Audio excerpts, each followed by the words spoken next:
few minutes, and of course, my mother had such a long life, starting in Germany. She was born in 1929 in Leipzig, Germany, and when she was 6, she and her older brother Tom and their parents fled Nazi Germany, settled in Chicago, where she lived for 86 years, and during which time she earned a master's degree, became an education specialist for 50 years and before coming out here. So how do I tackle such a long life in any kind of depth in a few minutes? Well, I decided that's not possible, and so I am just going to focus on the last 3 years of her life for the next few minutes. Her time out here in California, close to me and my family.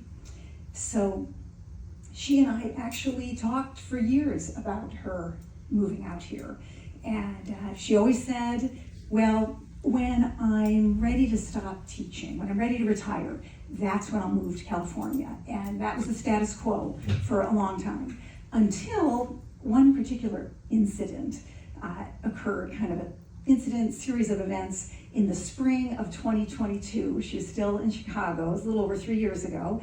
And I sing in a local choir along with my cousin Linda. And so we were getting ready for our spring show, which is weekend performances on a Friday and a Saturday. And it was about a day or two before the show was going to open, and I got a call from Chicago. It was my mother. She had fallen on the concrete sidewalk and hit her head, and she was in the emergency room. And I said, oh my gosh, I should not be in the show this weekend. I should come to Chicago right now. And she said, no, you have to do the show. And so I did the performances, and then 5:30 a.m. that Sunday morning, I flew to Chicago, and I was on the bus, literally on the bus from Midway Airport to her apartment, and I was feeling woozy, which I chalked up to not having gotten much sleep the night before. And just as I was rationalizing my fatigue, I got a text from my cousin Linda, who I had just spent the whole weekend with in our choir, and she said, I should let you know, I just tested positive for COVID. Oh, no. And so sure enough, by the next day, I had COVID, and despite our best efforts, the following day my mother had it as well. And so, but she is unstoppable, and it seems that no obstacles ever slow her down. She bounces back from everything. And so, sure enough, she hopped, skipped, and jumped her way through that week with almost no symptoms, whereas I was laid up like a slug. And so there I was. I'd flown all the way to Chicago, ostensibly to take care of her, who had just gotten out of the hospital, and she spent the whole week cooking dinner for me and taking care of me. So, testimony to her fortitude. But it was a turning point, and we agreed it was time to make the move out here.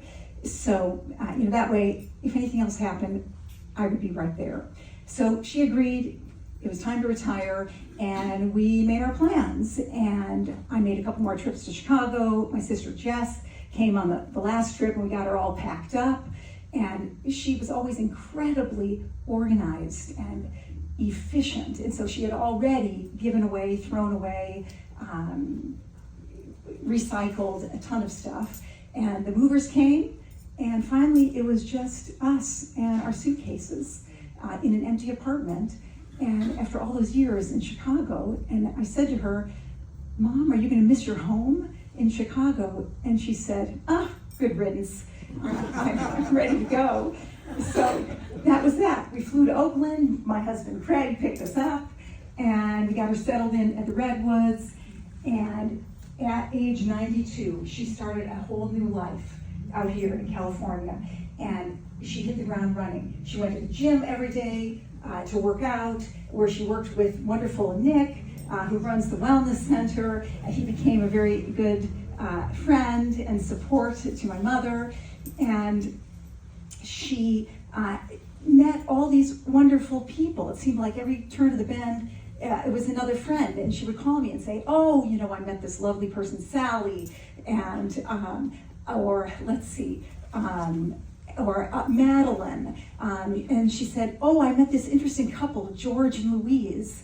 And then, you know, and of course, she talked about Bob, she talked about Barbara, all these lovely people. And she joined committees, she played a leadership role in the book club, and she joined the legendary Seniors for Peace, the political activist group here at the Redwoods. She was out on the street corner at Miller and Camino Alto with protest signs on Friday afternoons, singing protest songs.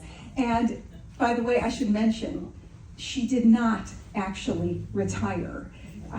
Like everybody else during the pandemic, she learned how to use Zoom technology. And so she simply continued teaching a couple of her Chicago students over Zoom from out here.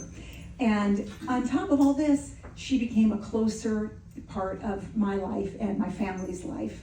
And we would hang out, we'd have lunch a couple times a week. I could help her with all kinds of things that came up.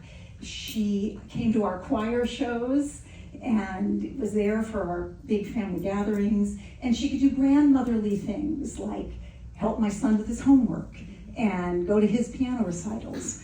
And I just wanted it to go on and on. But of course, you know, it can't go on and on forever. And her health started to fail, you know, in the last 6 or 8 months. She had a couple strokes. But she maintained all her cognition, and she maintained that strong sense of order and efficiency and organization. In fact, just a couple weeks before her death, we were back in the hospital because of her most recent stroke, and I was hanging out with her. We were waiting for the transport paramedics to come and take her back to the Redwoods, and not want to waste a moment, she suddenly said, Kathy, I want you to take out a pen and a piece of paper. We need to write my obituary. And I think maybe responding to the look on my face, she said, you can't keep putting it off. And so I got a pen and a piece of paper, we worked on it, and I should add, she was always very selfie-facing. I mean, it was very bare bones. Libby and Jess and I all added a lot more to it ultimately, but she mainly wanted to make sure I had the dates and the diplomas and all that accurate. So we finished up just as the paramedics were walking in, and I said to her, well, Mom, we did good. And always the teacher, she said, we did well. And so we headed back to the Redwoods, and she was very, very weak at that point. And we knew the end was coming. She knew she was very ready. She made that very clear. And there was, you know, wonderful staff here in the healthcare unit, you know, that was just wonderful.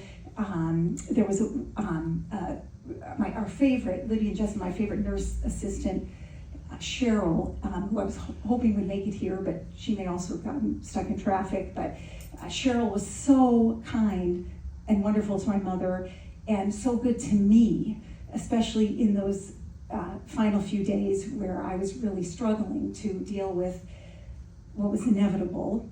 And I'm just so grateful that I was able to be right there with my mother, right there with her when she passed away.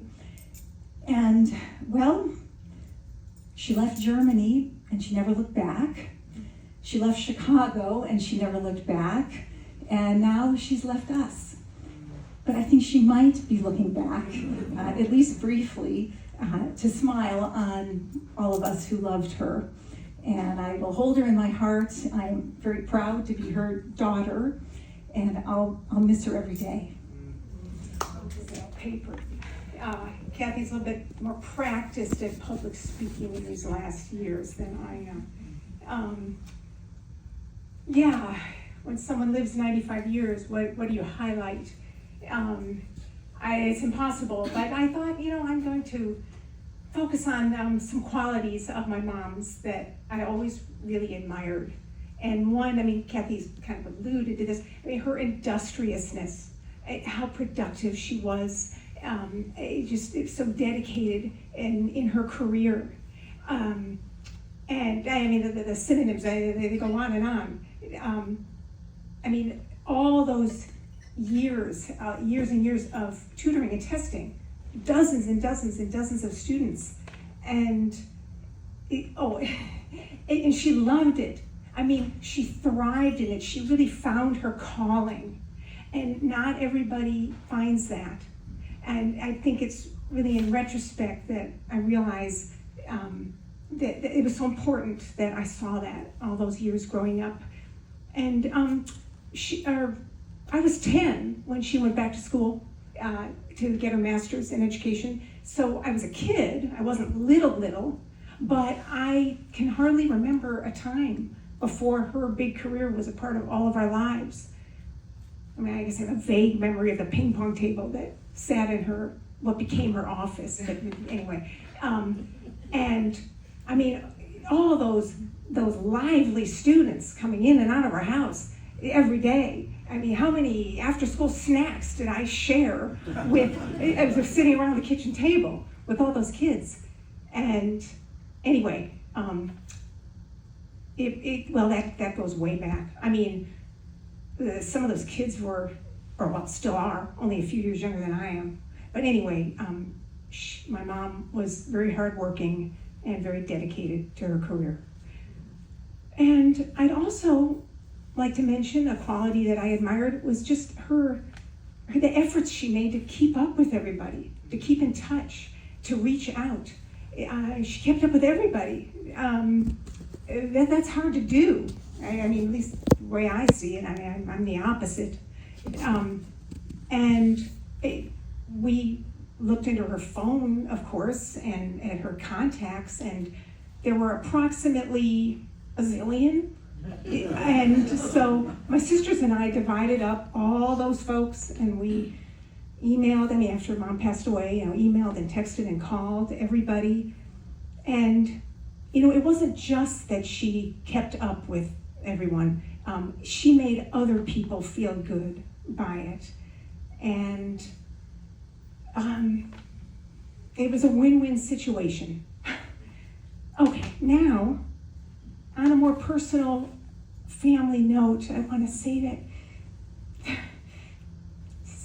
she was so proud of her grandkids. And she wanted me to regale her with all their doings and their goings on every phone call. And of course, in these recent years, they didn't see much of each other. My daughter Jane and my son Lowell, with COVID, and it's hard to travel, and everybody's busy schedules.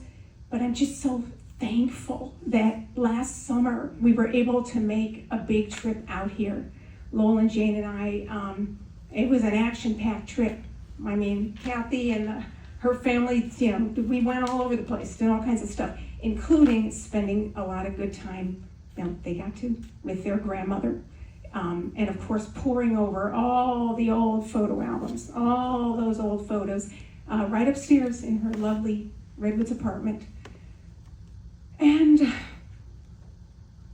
lastly, if it's okay, I'd like to recite one of my mom's favorite poems. I grew up with this, and she recited it all the time. When I was little, I wouldn't have really understood it. It's about heartache and first love, but I grew to understand and love this sweet poem. Maybe many of you have heard it. It's called When I Was 1 in 20 by A.E. Housman. And it's pretty short. I have it memorized. When I was 1 in 20, I heard a wise man say, give crowns and pounds and guineas, but not your heart away. Give pearls away and rubies, but keep your fancy free. But I was 1 in 20, no use to talk to me. When I was 1 in 20, I heard him say again, the heart out of the bosom was never given in vain. 'Tis paid with sighs aplenty and sold for endless rue. And now I'm 2 in 20, and oh, 'tis true, 'tis true. And that's the end. And I will give the microphone over now to my sister Libby. Can you hear me? Yeah. Well, my sisters were talking about my mom's tutoring, and when we contacted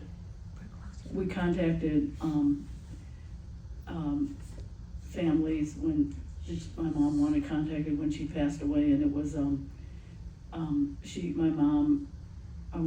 what I'd like to tell you about is my mom tutored children with learning disabilities, and she did this for 50 years and was well liked and highly regarded and admired by her students and their parents. After my mother's passing, when we told these families about it, we received some very warm condolence letters, and I'd like to share some of these with you.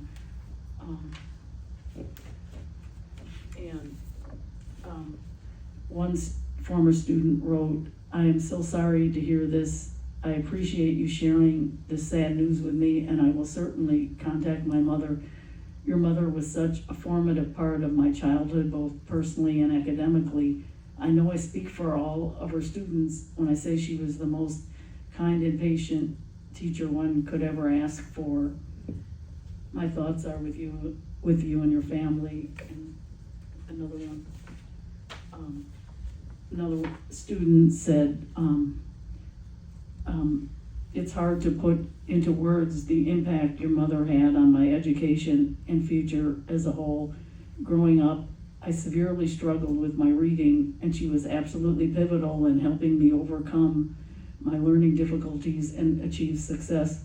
When you start to consider the number of students with stories similar to mine and length of her career, it's truly awe-inspiring to think of the impact she leaves behind. She was small and gentle, but fiercely keen and charitable with her time. She really gave her whole heart to her students, and for that I am forever grateful. It was a privilege to know your mom, and I wouldn't be where I am today without her."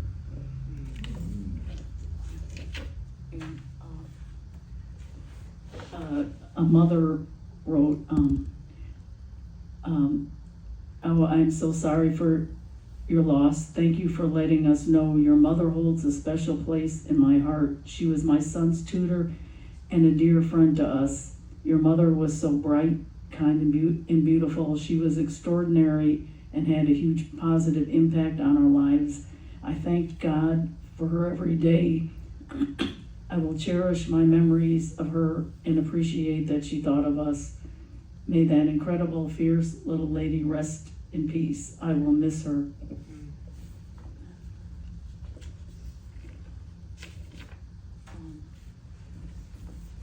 Another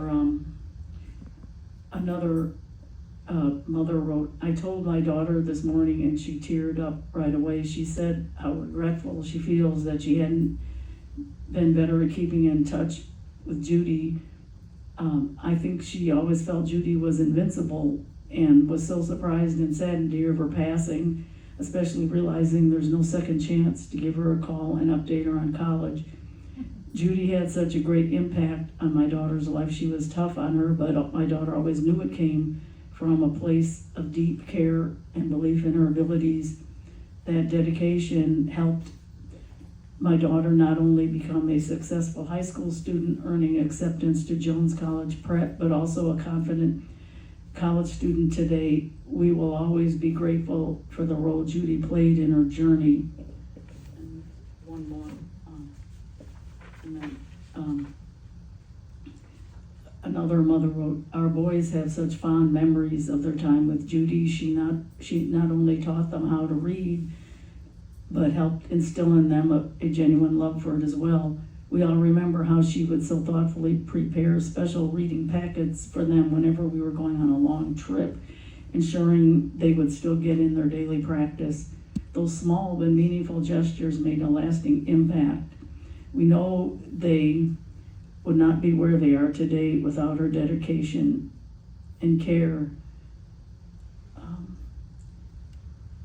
And with then sign, and then please know that we are holding you and your family in our hearts during this time. Thank you. Share this story together. When Kathy brought me to meet her parents in Chicago. I learned 4 things pretty quickly. 1, she was brilliant. 2, she was very thoughtful. 3, she had a cute sense of humor. And 4, she did not care for classic American sports teams at all. She did not. Fast forward, she moved out to California. We were going to meet for dinner one night, and if you're a 49er fan, you might remember this.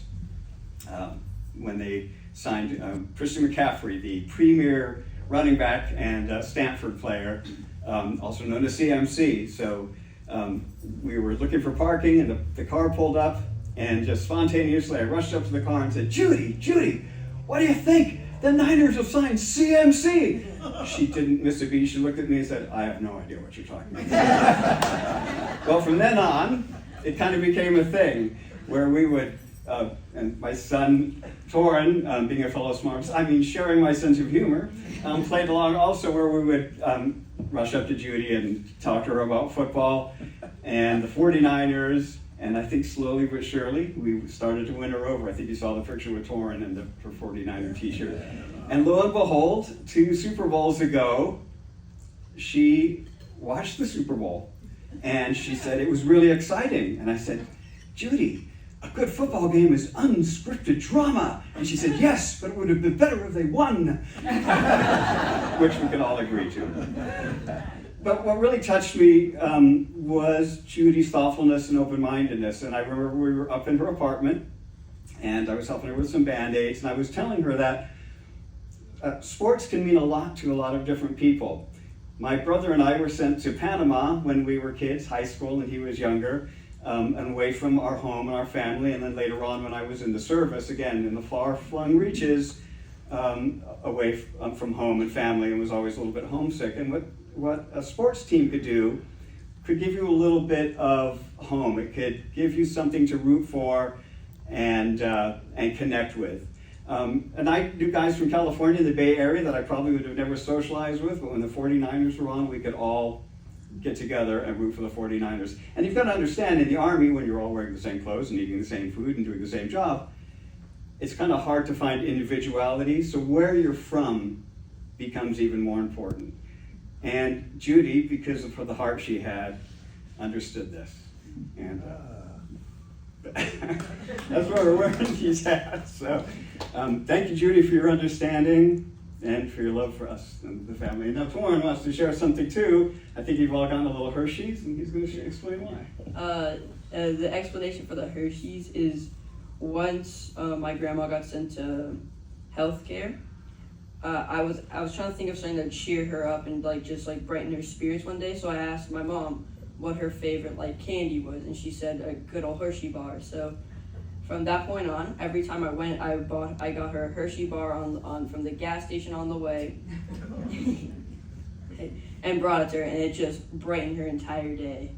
So I thought the Hershey bars would be good just to remember a little thing that might seem little at the time, but when I'm looking back, it seems important to me. Yeah.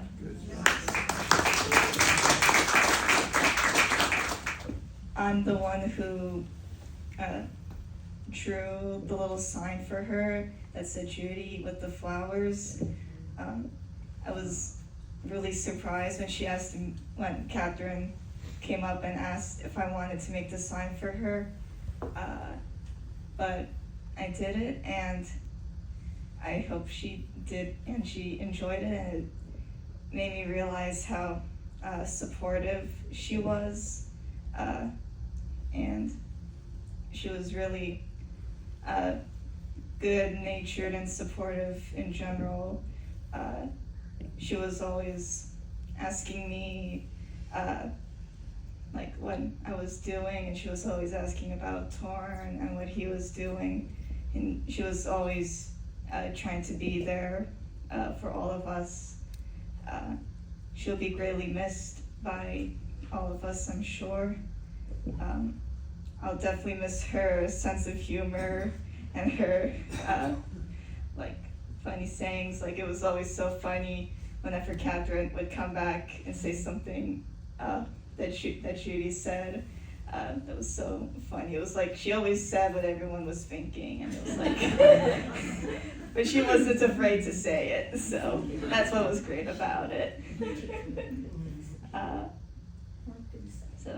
But I don't have much else to say about that. She was really a really great woman. Hi, I'm Linda. I'm cousin. Our grandmothers were sisters. That's how we are cousins. And so I knew Judy kind of at two ends of her life. I knew her when I was a kid. In Chicago, I was an only child, and so Kathy and Jessica and I are 15 years apart. I'm 15 years older, and Judy was 15 years older than me, so I'm right between them.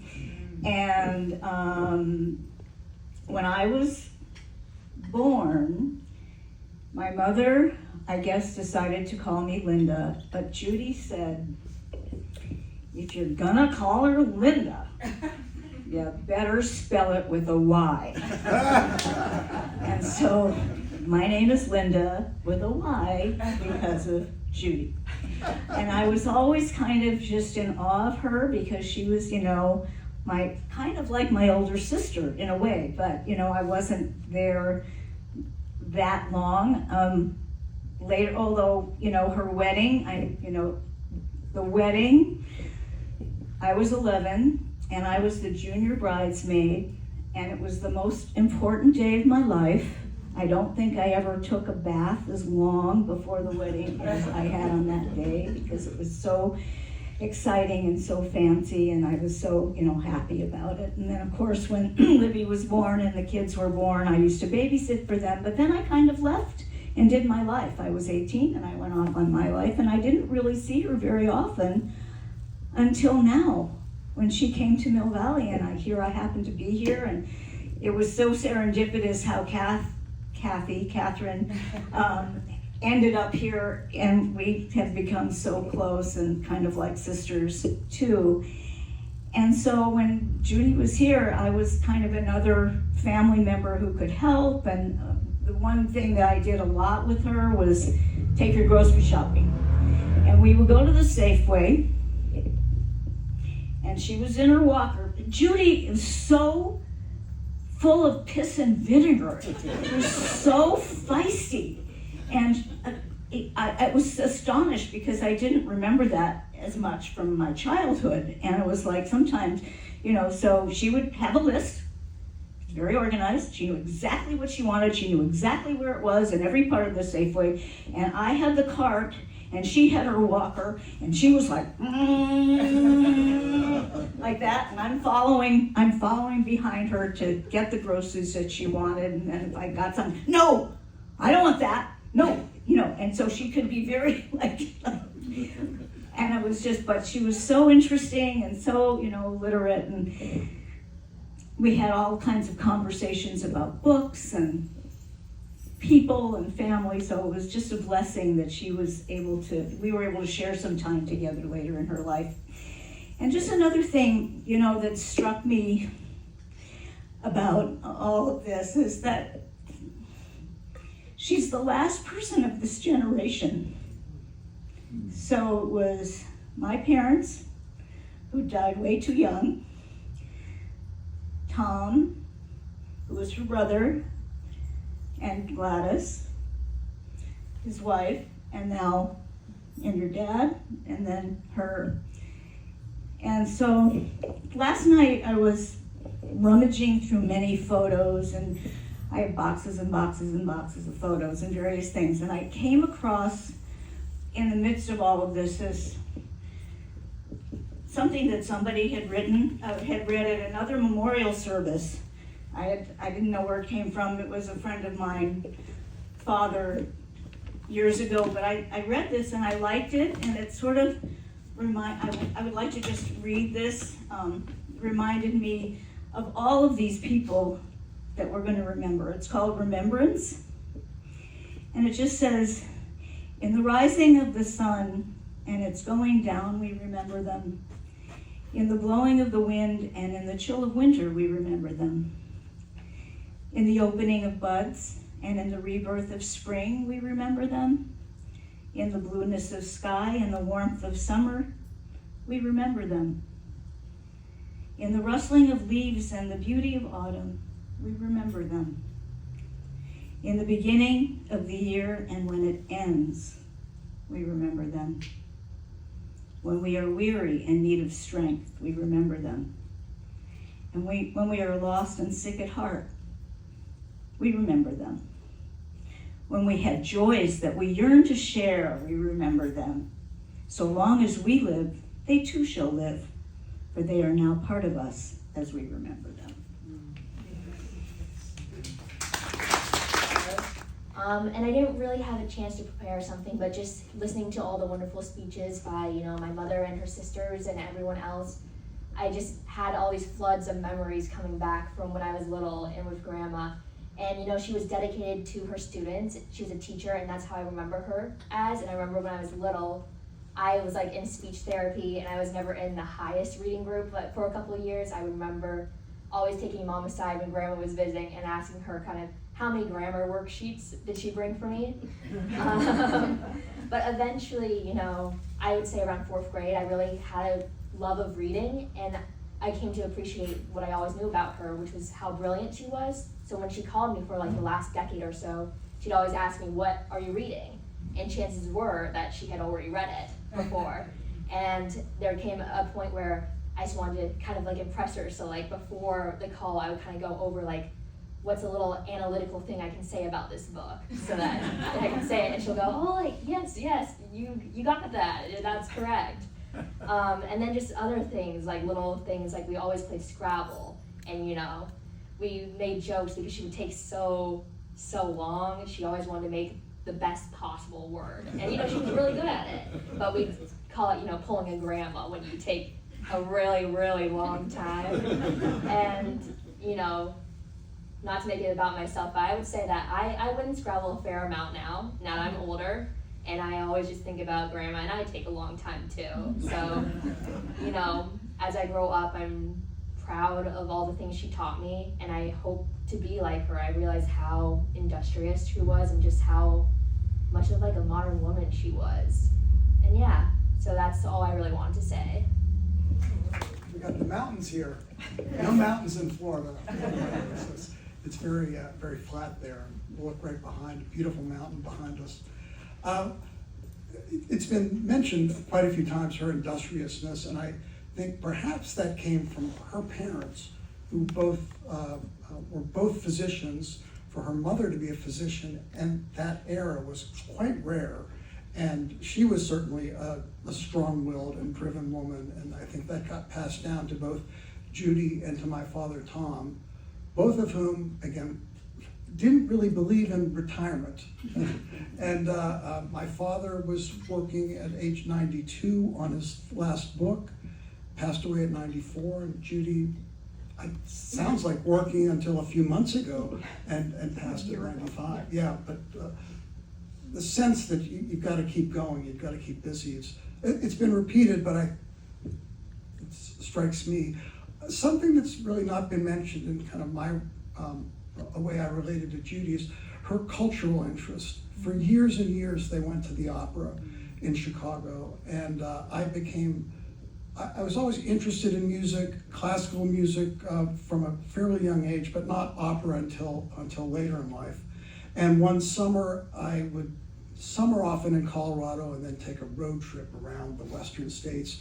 And I went to Santa Fe where they were summering, and I had dinner with them, I think twice, and she gave me a ticket to hear La Boheme at the Santa Fe Opera, which was kind of meaningful to me. And Lori and I have held season tickets for the Miami Opera for the last 30 years. So it started in part from her interest. And then I told her during COVID, the Metropolitan Opera offered for free an opera a day. So you could go on your phone or your computer, metopera.org, and for 24 hours you would get an opera, and then the next 7 o'clock the next night it would turn over to another one. So you couldn't delay. If you thought it was something you were interested in, you had to tune in. And so she she enjoyed that, and we talked about singers from time to time when we would talk on the phone, and that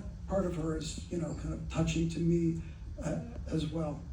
Many of the other things have been mentioned already, but yeah, she had lots of energy, and we were blessed, both my father and her. I had a conversation with my father maybe at most 2 days before he passed, and was completely with it. And it sounds like she was as well, which is just such a great blessing that they had all of their wits with them, even perhaps a sense of humor as well. And we're sad they're gone, but they're always will stay with us. So, thanks. There were times Judy would snarl at me. I always wore my White Sox hat. My children snarl at me because I always wear my White Sox hat. She didn't think it was appropriate for someone my age to wear a White Sox hat. I'd like to take a minute to talk about my friendship with Judy, but also what was really important to her when we'd meet. We went out for coffee or for lunch once a month for 40 years. And even when she moved out here, we talked on the phone once a month. So she and I continued this relationship where she was more like another mother for me, and she would tell me how I should run my life. But what was really astonishing to me was that every time we met, I got a new set of pictures. A new set of pictures of Lowell and Jane and Simon and Torrin. It was one of her favorite moments to share the wonderfulness of her grandchildren. She adored you. And from my perspective, I got to know you all through her. For all of these years, she kept me informed about her girls and about her grandchildren. It was wonderful, and I miss her. But Judy, one of the things that the Redwoods was for Judy was like going back to college. And everybody, she was interested in, I work in the gym, by the way. So Judy would come into the gym every day at 10:30. And she and I would chat. I would always say, what kind of music would you like? So it's funny that you mentioned music. And she said, anything but I want peppy. She always said peppy. And so it's funny when somebody comes into the Redwoods and something's not peppy. But anyway, she liked peppy music, so that was interesting, I always find. But Judy was one of those people that you felt like you knew her for a long time. Like she was part of your family for a long time. Even though I knew her 3 years, I felt like I knew her my entire life. And I feel like I still will always know her, and I wish at 10:30 comes around and I'll look at the clock and I'll go, where's Judy? But she's there, and the three of us had that conversation with Judy. She was very curious about what the next stage in life is after we go. And I think in a way she was worried if there was a heaven, would she get to heaven, whatever heaven is. I'm not a priest, I have no clue. I'm not a rabbi, I have no clue. But of all people, she's going to heaven. Whatever heaven is, she's going to heaven. All those people that she helped who struggled with their educations, who she helped to get on the road to getting a job and getting a life and getting into the colleges that were appropriate to them. But she loved everybody here at the Redwoods, and she was gracious and kind and nice. And as I say, it was like her coming into a college all over again. She was a great lady. I'm gonna miss her. I miss her all the time. And her family. Her family's great. Anyway, thank you for letting me. So I had the privilege of living across the hall from Judy, And I just want to share a couple of things. Every time I would walk into her room, she had beautiful classical music going on all the time. So Nick, I don't remember what you had to say about the kind of music, but she obviously Put it loved it. right up to your mouth. She, is that, Oh, there's nothing wrong with the mic, yeah. It's on. I must have turned it off, thank you. She loved the music and it was always part of her life. And I was able to witness one of her struggles with one of her students that was desperately trying to graduate from high school. And I think I had been helping her with tech or something, so I was present in her room at this time. She would communicate extensively with the mother of the child, begging the mother to help him in the way that he needed to be helped. And the mother was difficult, obviously, but it was she had her whole heart and soul set on it, and she just kept pushing over and over with this mother until the child finally got the support that he needed and he graduated. She was wonderful.